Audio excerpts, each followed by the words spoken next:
యెహోవా నీ నామము ఎంతో బలమైనది, ఎంతో ఘనమైనది, ఎంతో ఘనమైనది. యెహోవా నీ నామము.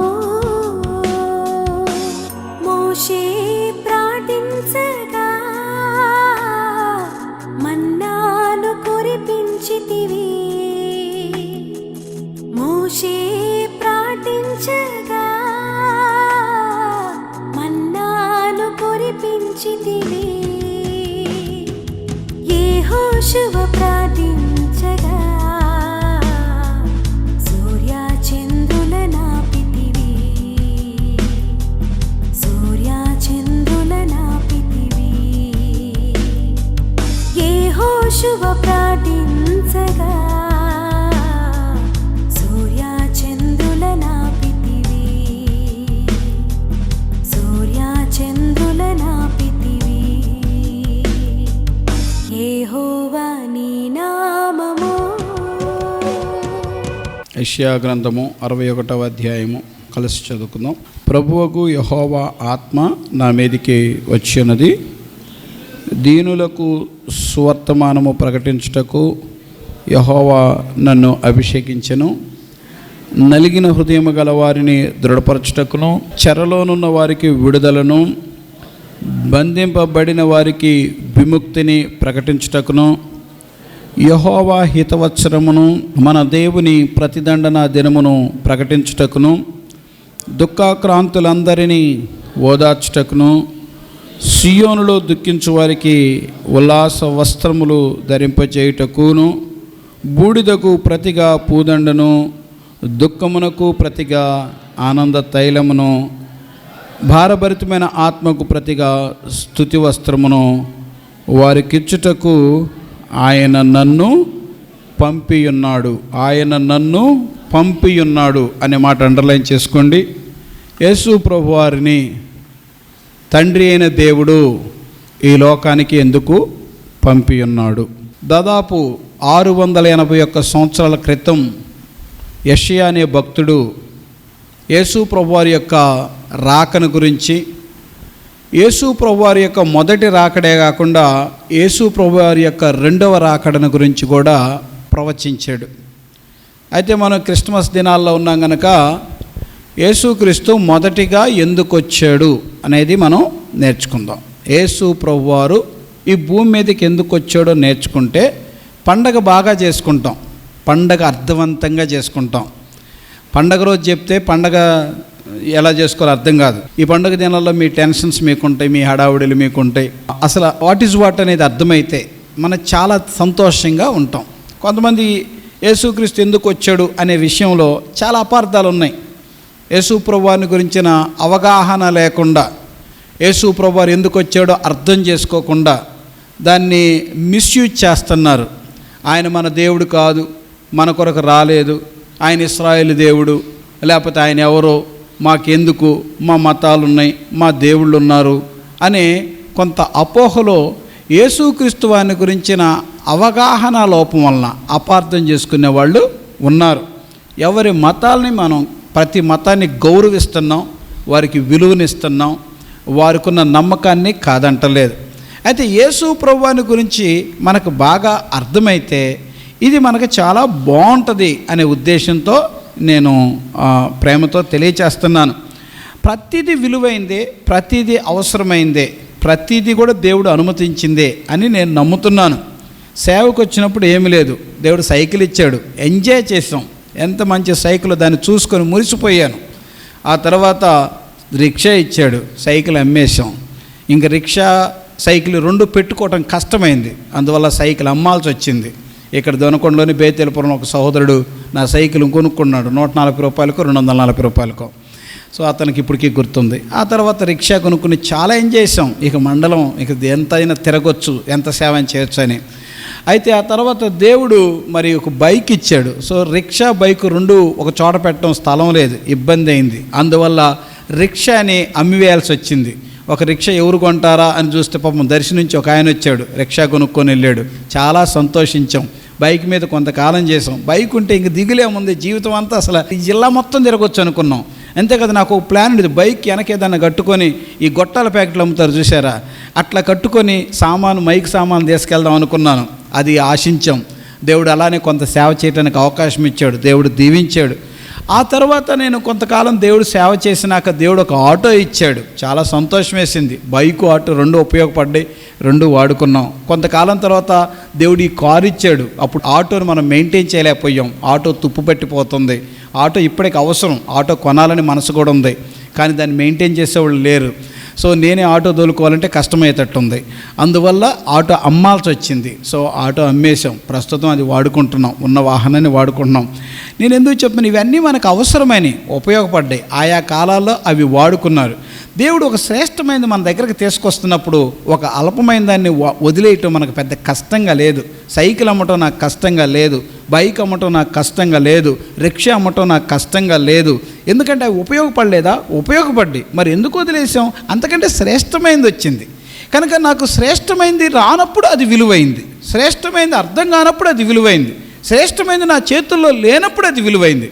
కానీ శ్రేష్టమైనది నాకు వచ్చినప్పుడు నాకు వాటి గురించి పెద్ద పట్టింపేమీ లేదు. నేను మీతో చెప్తున్నాను, యేసుక్రీస్తు వారు అర్థమైతే, యేసుక్రీస్తు వారి ప్రేమ అర్థమైతే, యేసుక్రీస్తు వారు ఎందుకు వచ్చాడో అర్థమైతే, యేసుక్రీస్తు వారు ఏం చేస్తాడో అర్థమైతే, యేసుక్రీస్తు వారు నీ సొంత జీవితానికి ఎలా ఉపయోగపడతా అర్థమైతే, మిగిలిన నమ్మకాలు పెద్ద పట్టింపైనవేవి కావు.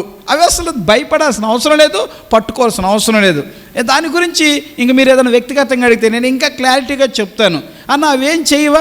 ఏమీ చేయవు. నేను ఒక ఆయన్ని అడిగాను, ఒక పాస్టర్ గారిని. ఏమని అడిగానంటే, అన్న మరి కొంతమంది ఇలా చెప్తున్నారు, మరి మేము పలానా విషయాల్లో మొక్కుకున్నాం, లేదా పలానా విషయాల్లో నమ్మకం ఉన్నాం, మరి ఇట్లా సడన్గా ఇట్లా యేసు ప్రభువుని నమ్ముకుంటే వాటి ద్వారా ఏమన్నా ప్రమాదం రాదా? అవేమీ చెయ్యవా? ఏదన్నా చేస్తాయేమో కదా, మరి దాని ద్వారా నష్టం వస్తుందేమో కదా అని భయపడి అడుగుతూ ఉంటారు. మరి అలాంటి వాళ్ళకి మరి ఎలా చెప్పాలి, లేకపోతే ఏం చెప్పొచ్చు అని అడిగితే ఆయన ఏం చెప్పాడంటే, డిఎస్పీ నీ పక్కనుంటే కానిస్టేబుల్ గురించి ఎందుకు భయపడుతున్నావు అన్నాడు. మీకు చాలా బాగా అర్థమైందని నాకు అర్థమైంది. ఆమె చెప్పండి. ఎవరు పక్కనుంటే? డిఎస్పీ నీకు పరిచయం, డిఎస్పీ నీతో ఉన్నాడు. కానిస్టేబుల్ కొడతాడని ఎందుకు భయపడుతున్నావు? కానిస్టేబుల్ కొట్టడు, కానిస్టేబుల్ కూడా మనకు సహాయం చేస్తాడు. ఎందుకో తెలుసు, మనం ఎవరు మనుషులం, మన పక్షంగా ఎవరు పనిచేస్తున్నాడు? యేసు ప్రభు వారు మనతో ఉంటే మీకు కానిస్టేబుల్ ఏం చేయరు, భయపడబాకండి. మూఢనమ్మకాలు వదిలేయండి. మూఢనమ్మకాలు ఎవరు ఇందాక చెన్నారెడ్డి అంటుంది, అన్న అసలు నాకు మనసు ఏం బాగలేదన్నా, నేను పలానా చోటకి వెళ్ళి అంతరం వేయించుకొని వద్దాం అనుకుంటున్నా అంది. మరి అంతరం వేయించుకొని వచ్చేదానికి నా దగ్గరికి ఎందుకు వచ్చావు? నువ్వు ప్రార్థన చేస్తావు అని. నేను ప్రార్థన చేసి నాకు అంతరం వేయించుకుంటావా? ప్రార్థన చేసి వచ్చి నాకు అంతరం వేయించుకుంటావా? అంతరం వేయించుకొని ప్రార్థన చేయించుకుంటావా? ఏంటి నీ నమ్మకం?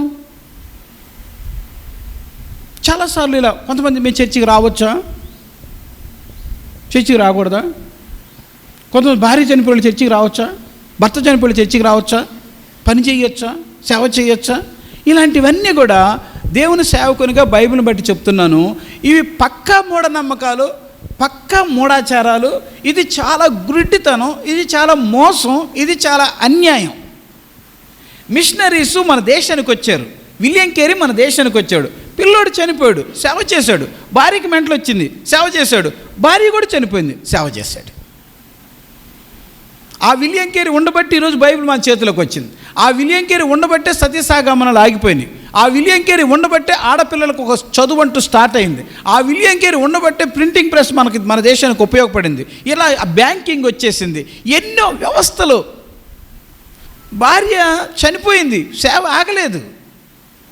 పిల్లలు చనిపోయారు, సేవ ఆగలేదు. ప్రజలకి మేలు చేస్తూనే ఉన్నాడు, దేవుడు వాడుకుంటూనే ఉన్నాడు.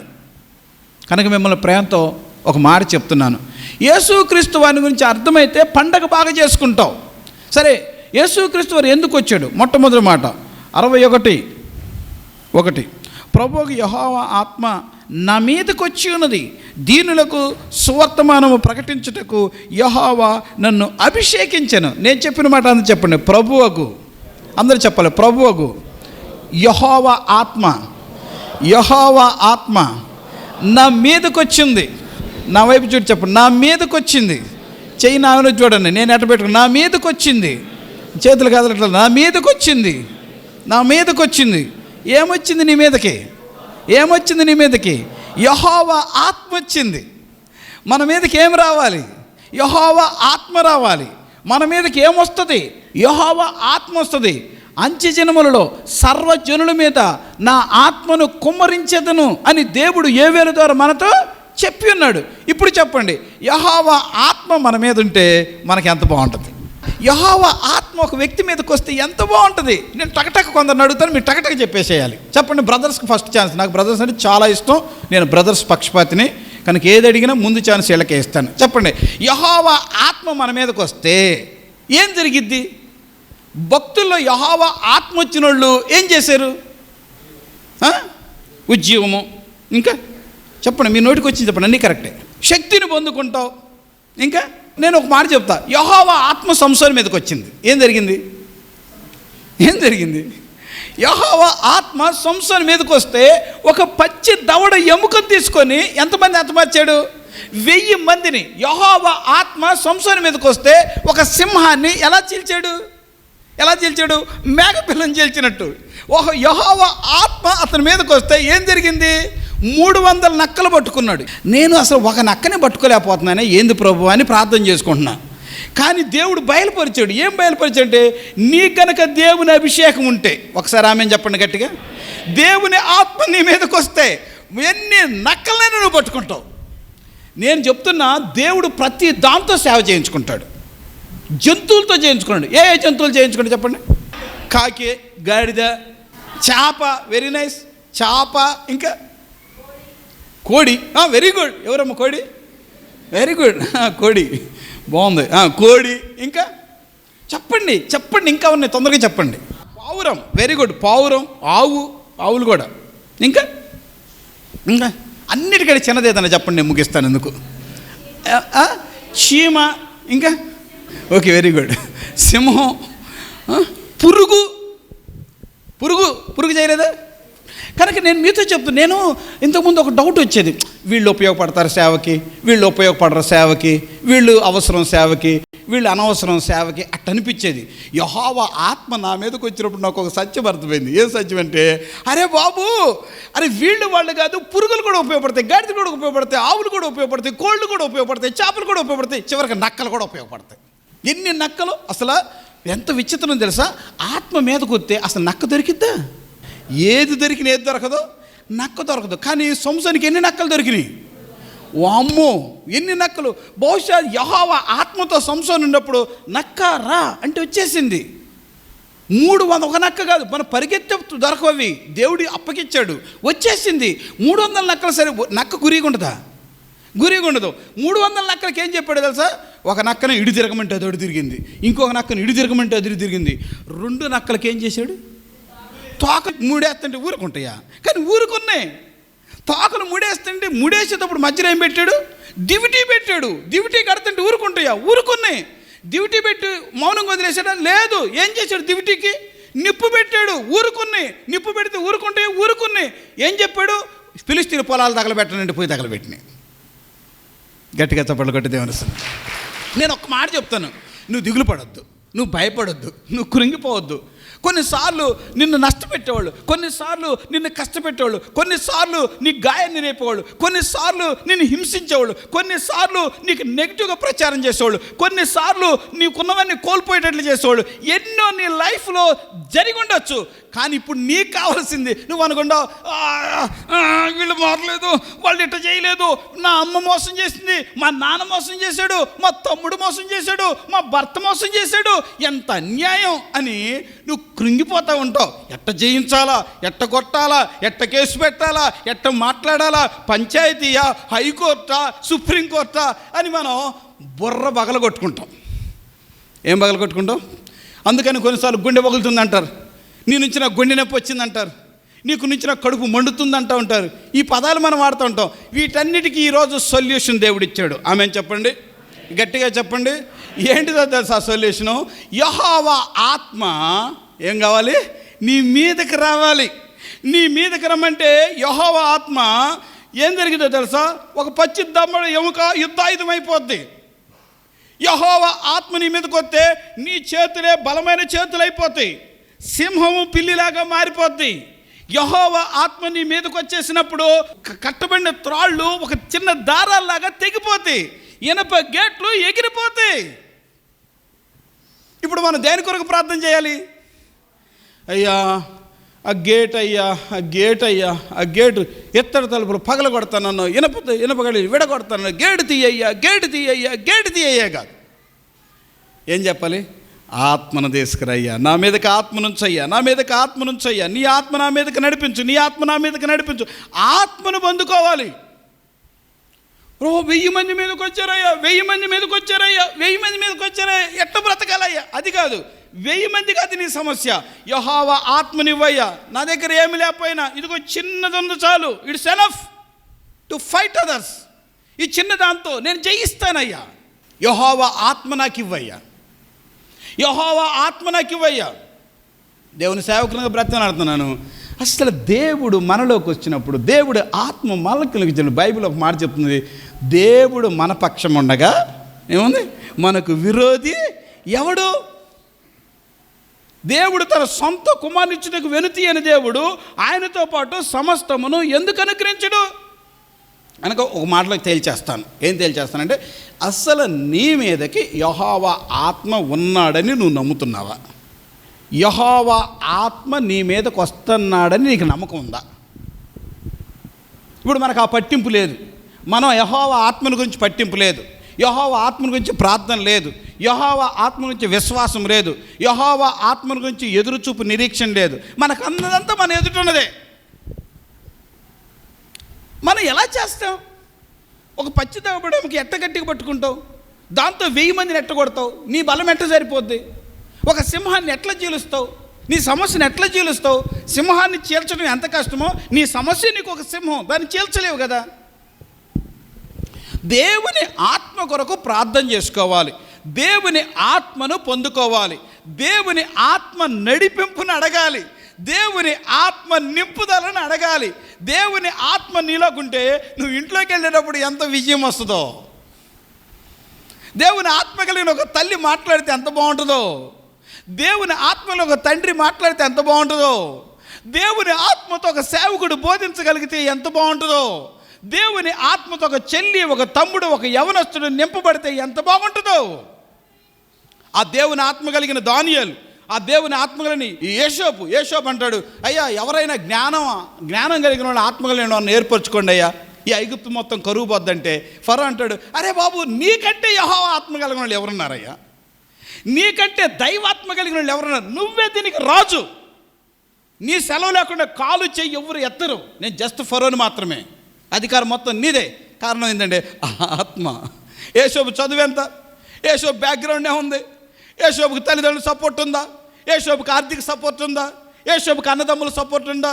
అరే చిన్నప్పుడే తల్లి చనిపోయింది, అన్నదమ్ములేమో చంపాలని చూసేశారు, అమ్ముకున్నారు పోతీఫర్కి, అమ్ముకున్న చోట న్యాయంగా ఉంటే ఆమె అన్యాయంగా కేసు పెట్టింది, తప్పు చేసినందుకు కాదు పాపం చేయనందుకు చెరసల్లో వేసింది, చెరసల్లో పక్కనుడికి మేలు చేస్తే వాడేళ్ళి మరిచిపోయాడు.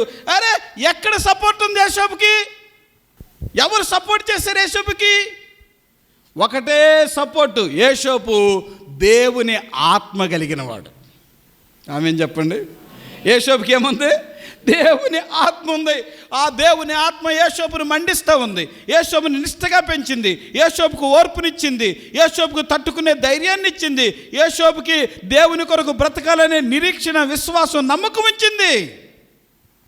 బాధలు తట్టుకున్నాడు, అవమానాలు తట్టుకున్నాడు, నిందలు తట్టుకున్నాడు, ఇంట్లో వాళ్ళు చంపాలని చూస్తే తట్టుకున్నాడు, బానిసగా అమ్మేస్తే తట్టుకున్నాడు, పోతీఫర్ ఇంట్లో కష్టాలను తట్టుకున్నాడు, అన్యాయంగా శోధన అనుదినము శోధించిన శోధనలో పడిపోకుండా తట్టుకున్నాడు, చివరికి అన్యాయంగా జైల్లో వేస్తే ఆయన ఆత్మహత్య చేసుకోకుండా జైల్లో బ్రతికాడు, మేలు చేసిన వాడు మర్చిపోతే అయినా 2 సంవత్సరాలు అక్కడే పడ్డాడు.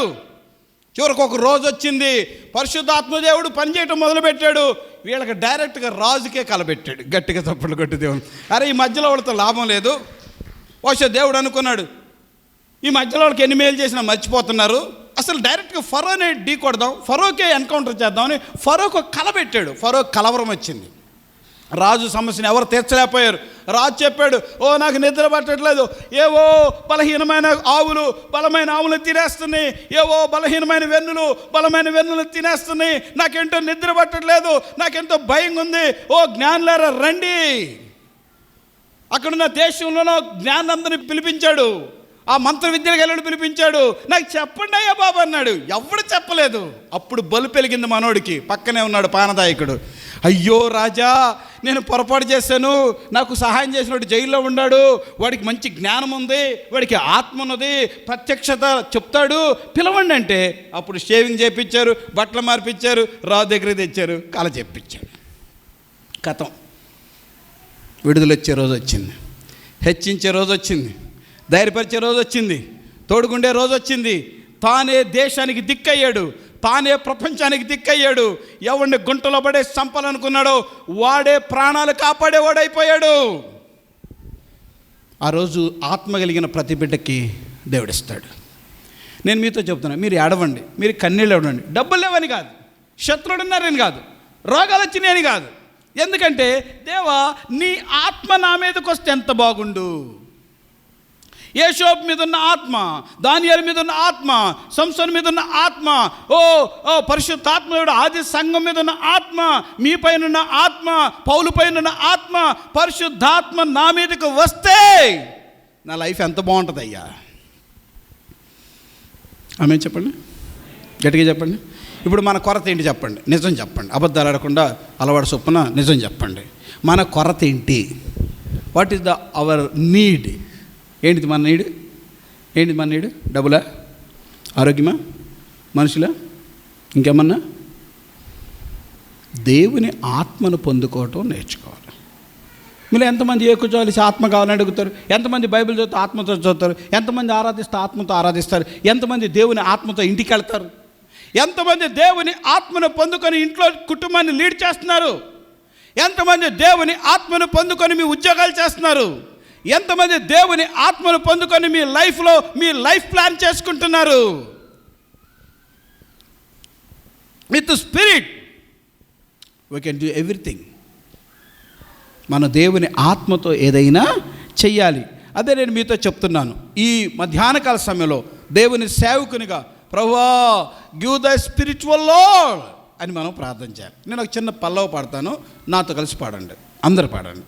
జీవము గల దైవాత్మా మామిదికి రమ్ము. వన్స్ అగైన్ అలా చెప్పండి. జీవము గల దైవాత్మా మామిదికి రమ్ము. మరొకసారి. జీవము గల దైవాత్మా నామిదికి రమ్ము. విరాచు వాంచు మలాచు నను నింపు. విరుచయ్య, మలచయ్య, వంచయ్య, మలచయ్య, నన్ను నింపు. చాలా చక్కగా ఉంటుంది.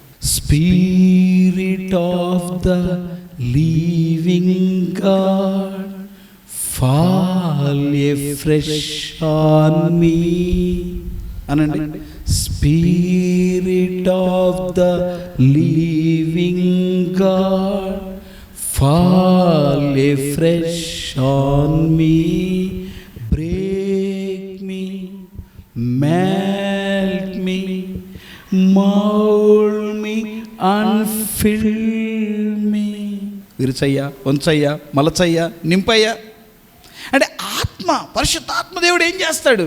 పరిశుద్ధాత్మ దేవుడు నిన్ను వంచుతాడు, నిన్ను మలస్తాడు, నిన్ను విరుస్తాడు, నిన్ను నింపుతాడు, నిన్ను వాడుకుంటాడు.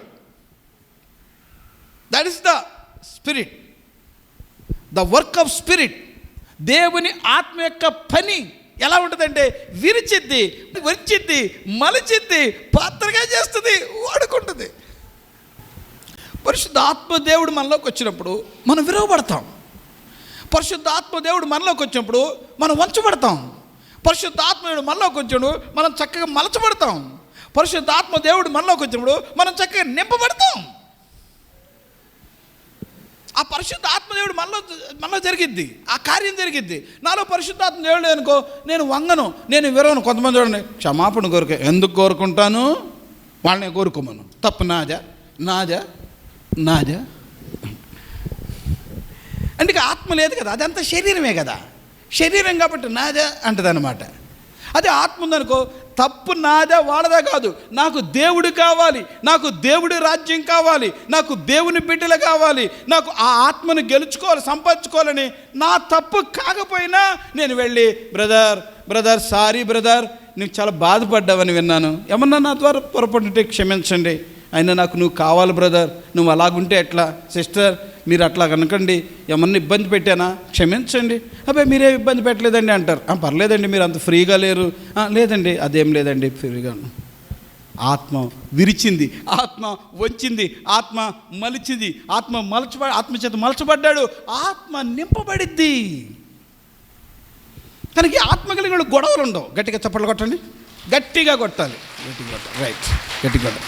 ఆత్మగలుడు ఎందుకు గొడవలు ఉండవో తెలుసా? ఆత్మగలుడు అర్థం చేసుకుంటారు, ఆత్మగలుడు తగ్గించుకుంటారు, ఆత్మగలుడు మాట్లాడతారు, ఆత్మగలుడు ప్రేరేపిస్తారు, ఆత్మగలుడు దేవుడితో డీల్ చేస్తాడు, దేవుడిలాగా ప్రవర్తిస్తాడు. ఎందుకు? లోపల ఉంది దేవుడు ఆత్మ కదా, పైన శరీరం మనదే, లోపల ఉంది దేవుడు కదా. దేవుడు ఆత్మగాడు. దేవుడు ఆత్మ ఏం చేస్తాడు? ఒక భార్య భర్తలకు గొడవ వచ్చింది అనుకోండి, భర్త ఆత్మ కలిగినాడైతే, అరే నా భార్య బలహీనమైన ఘట్టం కదా, ఆ అమ్మాయికి ఏం తెలుసులే, ఎంతో చేసింది, 10 సంవత్సరాలు 20 సంవత్సరాలు నాకు సేవ చేసింది, ఎందుకో తొందరపడ్డది, మాట్లాడింది, లేకపోతే ఏదో జరిగింది పొరపాటు, సరే కానీ దేవుడు చూసుకుంటాడులే అని. ఏమ్మా ఎందుకు ఇలా చేస్తున్నావు? చేయకమ్మా, మనిద్దరం దేవుని బిడ్డలం కదా, మనం ప్రార్థనకి వెళ్ళాలి, మనం ప్రార్థన చేసుకోవాలి, నేను నిన్ను అర్థం చేసుకోగలను, నువ్వు చాలా మంచిదానివి, కానీ ఎందుకో దుష్టుడిగా పనిచేశాడు, సరే ఎనీవే మనం క్షమించుకుందాం, ప్రార్థన చేసుకుందాం అంటాడు భర్త. ఒక భార్య దేవుని ఆత్మ కలిగి ఉందనుకో, దేవుని ఆత్మ ఉన్న భార్య ఏమంటదంటే, విరవబడింది, వంచబడింది, మలచబడింది, నింపబడింది కాబట్టి చక్కగా మాట్లాడుతుంది. ఏమండి మీ కొరకు ప్రార్థన చేస్తున్నానండి, పర్వాలేదండి, మనం అర్థం చేసుకుందాం, దేవుడు మనతో ఉన్నాడు, దేవుడు మనం జతపరిచాడు, దేవుడు మనకు బిడ్డలను ఇచ్చాడు, మన కుటుంబాన్ని కట్టాడు, we have to fight to Satan, మనం సాతాన్తో కదా పోరాడాల్సింది, మనం కాదు కదా పోరాడాల్సింది, పర్వాలేదండి నేను అర్థం చేసుకుంటాను అని భార్య భర్తను కట్టుకుంటుంది. ఎందుకు? వీళ్ళిద్దరికి ఏముంది? గట్టిగా చెప్పాలి, ఏమన్నాడు? పరిశుద్ధ ఆత్మ దేవుడు ఉన్నాడు, దేవుని చేత నింపబడ్డాడు కాబట్టి దేవుని ఆత్మ మీదకు వచ్చినప్పుడు ఇలాంటి అనుభవాలు జరుగుతాయి. అదే ఆత్మ లేదనుకోండి గీతలు గీస్తారు, పరిశుద్ధ ఆత్మ దేవుడు లేడనుకోండి రాతలు రాస్తారు, పరిశుద్ధాత్మ లేడనుకోండి ఇంకా లోకంలో పద్ధతులు ఉపయోగిస్తారు, యుద్ధాయుధాలు ఉపయోగిస్తారు, కర్రలు ఉపయోగిస్తారు, కత్తులు ఉపయోగిస్తారు, కోర్టులు ఉపయోగిస్తారు, కేసులు ఉపయోగిస్తారు, రకరకాల నరకాన్ని వాళ్ళు భూమి మీద చూస్తారు. కనుక ఫ్యామిలీకి ఆ స్పిరిట్ లీడింగ్ అనేది ఉండాలి. యవనస్తులకు దేవుని ఆత్మ ఉంటే యేసోపుకు రోజు శోధన వచ్చింది కానీ పడిపోలేదే.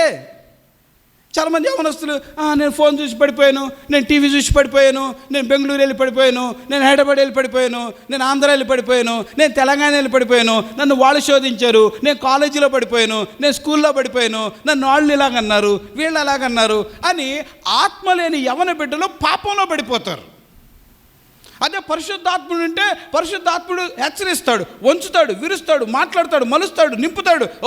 ఇది మంచిది కాదు, ఇది నాకు మంచిది కాదు, ఇది నా భవిష్యత్తుకి గొడ్డలు పెట్టు, ఇది నా చదువుకి గొడ్డలు పెట్టు, దీని ద్వారా నా జీవితం నాశనం అవుద్ది. దేవుడు నా ఎడల ఎంతో ప్రణాళిక కలిగి ఉన్నాడు.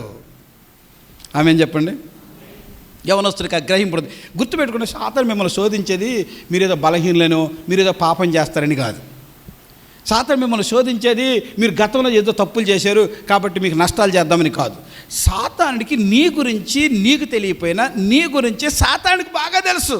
యెహోవా నీ నామము ఎంతో బలమైనది, ఎంతో ఘనమైనది, ఎంతో ఘనమైనది. యెహోవా నీ నామము. మోషే ప్రార్థించగా మన్నాను కురిపించితివి, మోషే ప్రార్థించగా మన్నా